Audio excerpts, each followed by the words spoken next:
నమస్తే welcome to HMTV to the point. నేను శిరీష. అభయహస్తం పథకాల లబ్ధిదారుల ఎంపిక కసరత్తు వేగంగా జరుగుతోంది. ప్రజాపాలనలో స్వీకరించిన 5 గ్యారంటీల దరఖాస్తులకు సంబంధించి డేటా ఎంట్రీ దాదాపు ఓ కొలిక్కొచ్చింది.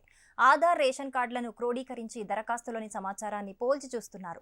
ఇక క్షేత్రస్థాయి పరిశీలన కోసం ప్రత్యేక టీంలు కూడా సిద్ధమవుతున్నాయి. జనవరి 18 నుంచి వీళ్ళు వార్డు, గ్రామాల స్థాయిలో దరఖాస్తులో డేటా ఆధారంగా వివరాలను సరిపోల్చనున్నారు. ఇక ఆర్థిక పరమైన అంశాలను అధ్యయనం చేసిన అధికారులు వివరాలను ప్రభుత్వానికి సమర్పిస్తున్నారు.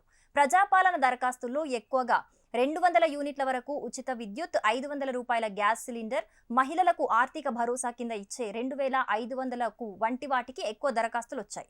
ఈ పథకాలను త్వరలోనే ప్రారంభించే ఆలోచనలో ప్రభుత్వం ఉన్నట్టు తెలుస్తోంది.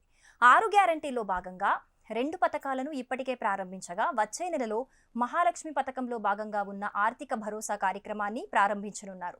దీని ద్వారా బీపీఎల్ కుటుంబాలకు సంబంధించిన మహిళలకు నెలకు 2500 రూపాయలు వారి ఖాతాలో జమ చేయనున్నారు. అయితే వీటికి విధి విధానాలు కూడా ఫిబ్రవరి నెలలోనే విడుదల కానున్నాయి. రేషన్ కార్డును ప్రామాణికంగా తీసుకొని ప్రతి ఇంట్లో ఒక మహిళకు ఈ అవకాశం కల్పించనున్నారు. ఆ కుటుంబంలో ఇప్పటికే పెన్షన్ లబ్ధిదారులు ఉంటే వాళ్ళ పరిస్థితి ఏంటి అనే దానిపై క్లారిటీ అయితే రావాల్సి ఉంది. పార్లమెంట్ ఎన్నికల్లోపే మహిళలకు 2500 రూపాయలు ఇవ్వాలని ప్రభుత్వం నిర్ణయం తీసుకున్నట్టయితే తెలుస్తోంది. భర్త ట్యాక్స్ కట్టినా లేదా జీఎస్టీ రిటర్న్ ఫైల్ చేసిన వాళ్ళైతే అర్హులు కారు. అంతేకాకుండా ప్రభుత్వ ఉద్యోగులకు కూడా ఈ పథకం వర్తించదు.